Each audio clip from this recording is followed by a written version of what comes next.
레위기 23장 40절 말씀. 첫날에는 너희가 아름다운 나무 실과와 종려나무 가지와 무성한 나무 가지와 시내버들을 취하여 너희의 하나님 여호와 앞에서 이레 동안 즐거워할 것이라. 자, 오늘은 초막절의 5번째 시간에 들어왔습니다.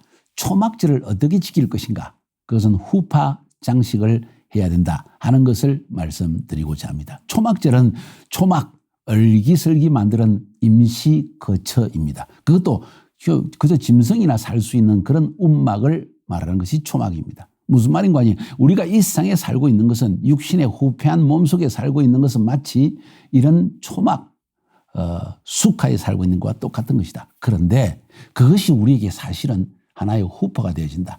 결혼식 때 남녀가 이 후파 장식 아래에서 랍비의 축복을 받으면서 결혼식을 하는 것 같다. 다시 말해서 신랑 대신 예수 그리스도와 교회에 신부된 교회가 이 후파 아래에서 결혼 장식을 하고 신랑은 가서 영원한 후파, 영원한 천국에 우리의 처소를 예비하러 가서 결국 우리가 그것으로 옮겨가게 될 것이라는 것을 상징적으로 말하고 있는 것입니다. 초막절을 지킬 때마다 우리는 비록 얼기설기 있는 임시처소에 우리가 일주일 동안 지내면서 우리가 이 땅에 사는 삶이라는 것은 마치 이런 초막의 삶과 같아.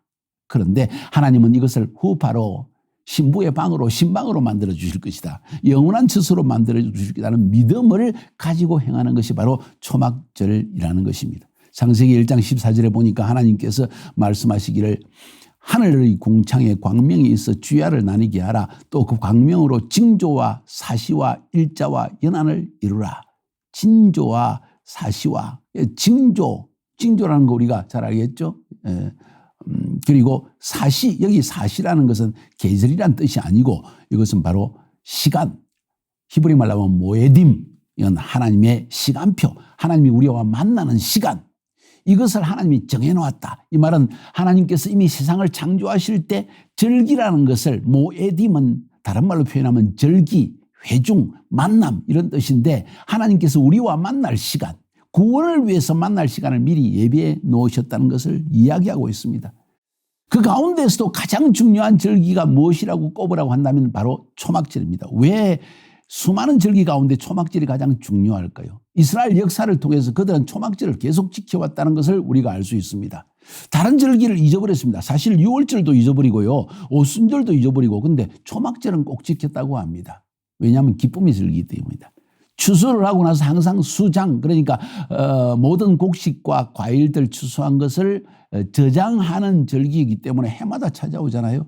그건 쉬운 것이었습니다. 우리의 삶의 하나의 패턴이었습니다. 그래서 그들은 초막절을 계속 지켰다는 걸 알 수가 있습니다. 심지어 솔로몬 이후에 북이스라엘과 남유다가 갈라졌지 않습니까? 그러고 나서 문제가 생겼습니다. 남유다에 예루살렘이 속해 있었고, 그래서 북이스라엘이 갈라졌지만 그들의 정체성은 여호와 하나님을 섬기고 성경 중심의 삶이었기 때문에 북이스라엘로 갈라진 10지파의 사람들이 해마다 절기만 되면 유월절 절기, 유월절 무교절 초실절, 그리고 여름절기 오순절 샤봇, 그리고 가을절기 나팔절과 대속제일과 이 초막절 때 자꾸 예루살렘에 가게 되니까 마음이 남쪽 유다에 가게 되는 거예요. 그래서 여로보암 왕, 다시 말해서 북이스라엘을 갈라낸 여로보암 왕이 한 일이 뭔지 아십니까? 초막절을 그들 나름대로 다른 날짜를 잡아가지고 지켰다는 거예요. 그것이 바로 열왕기상 12장 32절 33절에 나와 있습니다. 8월 곧 그달 15일로 절기를 정하여 유다의 절기와 비슷하게 하고 단에 올라가되 베델에서와 같이 행하여 그 만든 송아지에게 제사를 드렸으며 그 지은 산당의 제사장은 베델에서 세웠더라. 저가 마음대로 정한 달 곧 8월 15일, 7월 15일이 아니라 8월 15일에 이스라엘 자손을 위하여 절기로 정하고 베델에 쌓은 단에 올라가서 분향하더라. 베델과 단 두 군데 금송아지를 만들어 놓고 이것이 우리의 여호와의 절기다, 초막절이다 하고 지키자고 했다는 거예요. 이거 기가 막힌 사실 아닙니까? 하나님의 절기를 바꿔버린 것이죠. 하나님의 절기는 다 이유가 있는 것입니다. 일자와 시간을 정한 이유가 있는 것입니다. 그런데 그것을 마음대로 변개했습니다. 그런데 중요한 것은 그들이 그만큼 초막절을 중요시 여겼다는 사실을 우리가 알 수 있습니다. 왜냐하면 이 초막절은 신랑 신부의 혼인잔치와 연관이 있기 때문입니다. 이 초막은 준비되어집니다. 언제? 나팔절 때부터 준비되어집니다. 왜?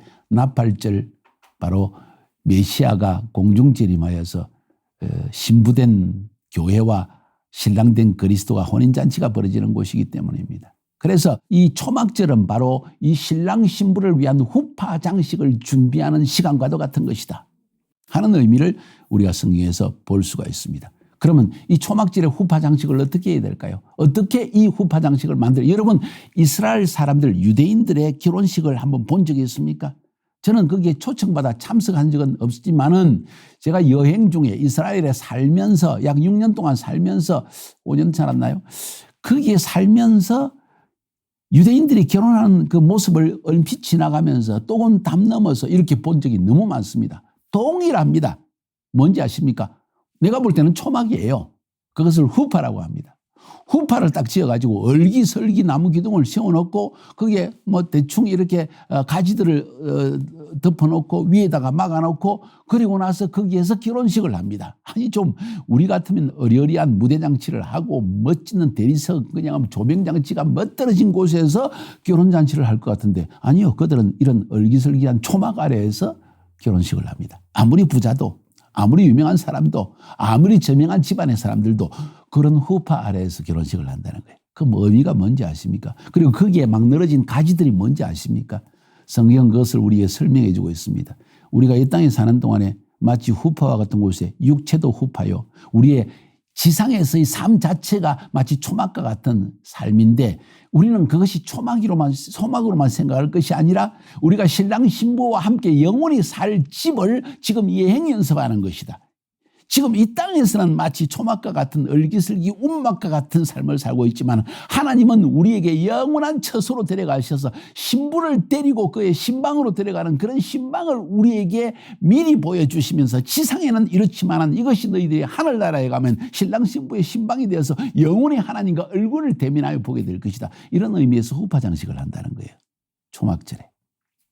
어떻게 초막절에 후파 장식을 했느냐? 레위기 23장 40절에 나와 있습니다. 첫날에는 너희가 아름다운 나무 실과와 종려가지와 무성한 가지와 시내 버들을 취하여 너희 하나님 여호와 앞에서 7일 동안 즐거워할 것이라. 아니 얼기설기한 이 운막을 초막처럼 지어놓고 거기에 4가지의 나무 가지를 쭉쭉쭉 걸어놓고 거기서 즐거워하래요. 이게 무슨 그죠? 노숙자도 아니고 이런 식으로 하나님이 축제를 하라느냐. 그러니까 여기에 의미가 있다는 것이죠. 너희들이 이 땅에 살면서 이 땅의 삶이 천국처럼 착각하지 마라. 이 땅에 살면서 영원히 살 것처럼도 착각하지 마라. 이 땅은 얼기설기 임시 장막과 같은 곳이다. 아브라함이 이 나그네와 같은 인생을 장막과 같은 인생을 이 초막과 같은 인생을 살리고 선택했던 이유는 그를 위해서 하나님이 아름다운 성을 영원한 하나님의 신방을 준비했다는 걸 믿었기 때문이라는 거죠. 여기서 우리가 생각해 볼 것은 4가지의 식물이 뭘 의미할까? 많은 사람이 여러 가지 이야기를 합니다. 짐 스텔리라고 하는 사람은 이 4가지 식물의 의미는 우리의 인생의 삶에서 양사방 동서남북의 모든 사람들이 몰려와서 참석하는 축제라는 의미라고 해석하기도 합니다. 그래서 이 나무는 가지는 사람들을 다양한 나무와 가지들은 다양한 민족을 상징한다. 그렇게 이야기를 합니다. 그래서 장막절에는 수많은 사람들이 이 4종류의 열매와 가지를 들고 동서남북을 향해서 막 흔듭니다. 1세기에서도 장막절 때 수백만의 사람들이 이런 이상한 행동을 했다는 것을 사료를 통해 우리가 볼 수가 있습니다.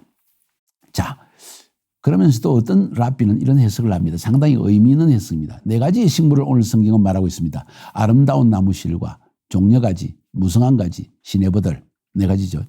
이 아름다운 나무 실과라는 것은 에클로그라고 하는 레몬같이 생겼는데 꼼보처럼 레몬이 크고 꼼보처럼 되어 있고 향기가 아주 진하고요. 또 열매가 있습니다. 맛이 있습니다. 뭘 의미할까요? 그것은 바로 하나님의 말씀을 배워서 지혜와 지식이 풍부하고 또 그 말씀대로 가르침대로 실천해서 삶의 열매가 나타나는 사람, 이런 사람들 이 하나님의 초막절에 기뻐하며 가지를 흔들게 될 것이다. 두 번째, 종려가지라고 했습니다. 이것은 룰라브라고 하는 나무가지인데 향기는 아주 좋지만은 열매가 없습니다. 이것은 무슨 말이고 향기가 있다는 것은 하나님의 말씀의 지식과 지혜가 넘친다는 거예요. 그런데 삶을 실천하지 못하고 열매가 없는 사람, 이런 사람 우리 믿는 사람 중에 많이 있죠. 룰라브 같은 사람들. 그다음 무성한 가지, 하다심이라고 합니다. 가지가 무성하고요.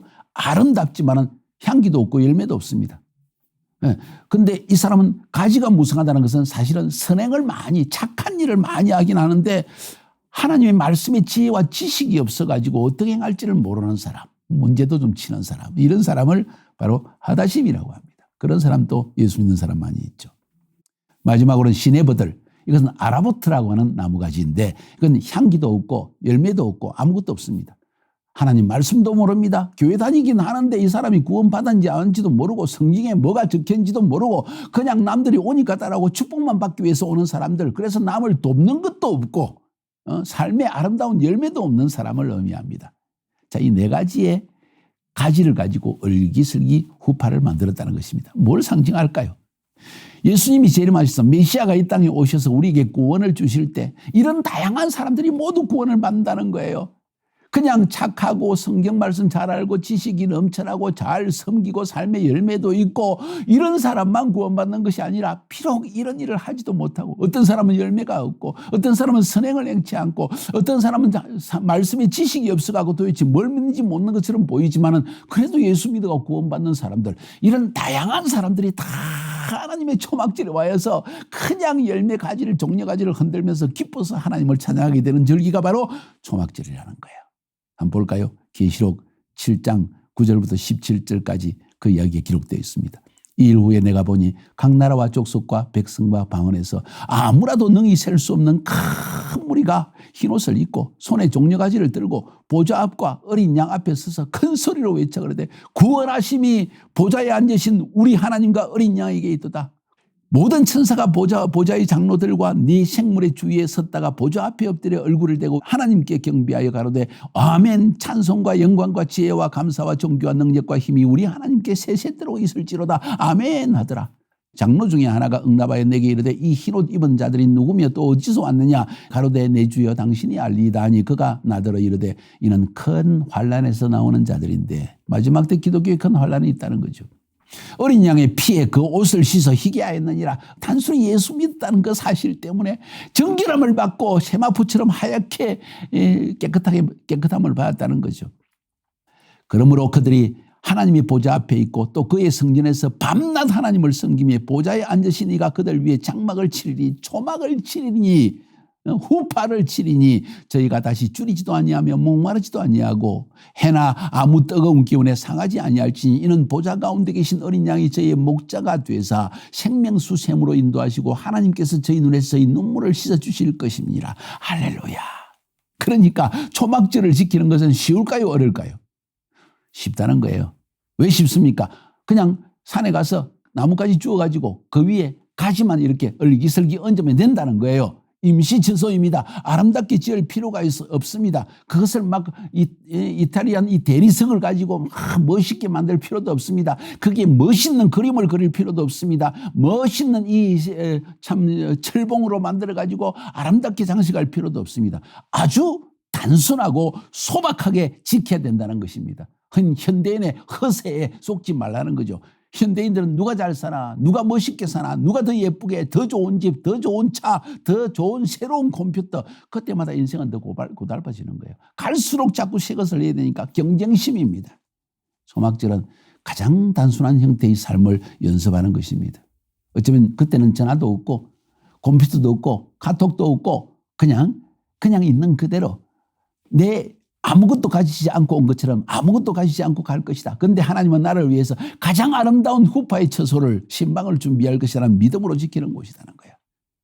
그래서 이 초막절은 지킬 때 하나님께서 큰 집이나 복잡하고 화려한 속에서 거하는 것을 원치 않으십니다. 오히려 얼기설기 만드는 형편없는 곳에서 우리의 삶이 다 이런 거지 뭐. 우리의 육신도 금방 나이가 들어가면 병들고 그러다가 그냥 하나님께 가는 것처럼 우리 인생을 너무 복잡하고 너무 이 땅이 영원히 살 것처럼 살지 말자 하는 이야기를 나누는 것이 초막절이라는 거예요.